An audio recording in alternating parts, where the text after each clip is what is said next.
পাকিস্তান থেকে শুরু করে ভারত এবং বাংলাদেশ সহ দক্ষিণ এশিয়ার কোটি কোটি তরুণদের হৃদয় জয় করেছে পাকিস্তানি অভিনেত্রী হানিয়া আমির। মিষ্টি হাসি, প্রাণবন্ত অভিনয় এবং চারপাশে ছড়িয়ে দেয়া স্টাইলের কারণে তিনি ছোট পর্দা, বড় পর্দা এবং সোশ্যাল মিডিয়ায় একক রাজত্ব তৈরি করেছেন। মাত্র কয়েক বছরের ক্যারিয়ারে হানিয়া এমন জনপ্রিয়তা অর্জন করেছেন যা সহজে কম অভিনেত্রী করতে পারেন। হানিয়া আমির ১৯৯৭ সালের ২২শে ফেব্রুয়ারি পাকিস্তানের রাওয়ালপিন্ডিতে জন্মগ্রহণ করেন। ২০১৬ সালে মাত্র ১৯ বছর বয়সে তিনি জানান ছবির মাধ্যমে বড় পর্দায় যাত্রা শুরু করেন। এরপর তাকে আর পিছু ফিরে তাকাতে হয়নি।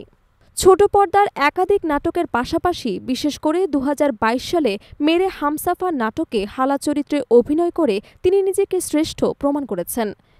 এই চরিত্রের সুবাদে শুধু পাকিস্তানে নয়, ভারতের অসংখ্য দর্শকও মুহূর্তেই তার ভক্ত হয়ে ওঠেন।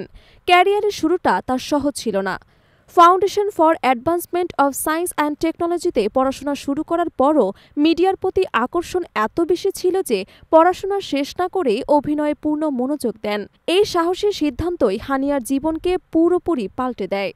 হানিয়া শুধুমাত্র অভিনেত্রী নন, তিনি একজন স্টাইলিশ আইকন এবং সোশ্যাল মিডিয়ায় সেনসেশন।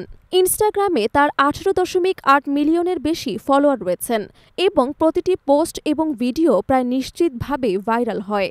ব্যক্তিগত জীবনেও হানিয়াকে আলোচনার কেন্দ্রবিন্দুতে রেখেছেন। পাকিস্তানি গায়ক আসিম আজারের সঙ্গে সম্পর্ক এবং বিচ্ছেদ প্রকাশ্যেই ঘটিয়েছেন তিনি। তবে হানিয়া কখনো নিজেকে লুকাননি, বরং এই অভিজ্ঞতাগুলোকে শক্তিতে পরিণত করেছেন। এদিকে হানিয়াকে বারবার সমালোচনার মুখোমুখি হতে হয়েছে, হোক সেটা জন্মদিনের মারমেড ফটোশ্যুট বা স্টাইলিশ সংক্রান্ত যে কোনো বিষয়। কিন্তু তিনি জানেন কিভাবে ট্রোলকে ট্রেন্ডে পরিণত করতে হয়। এই সাহসিকতা এবং স্বাধীন মনোভাবই তাকে ক্যারিয়ারের সাফল্যর মূল হাতিয়ার দিয়েছেন।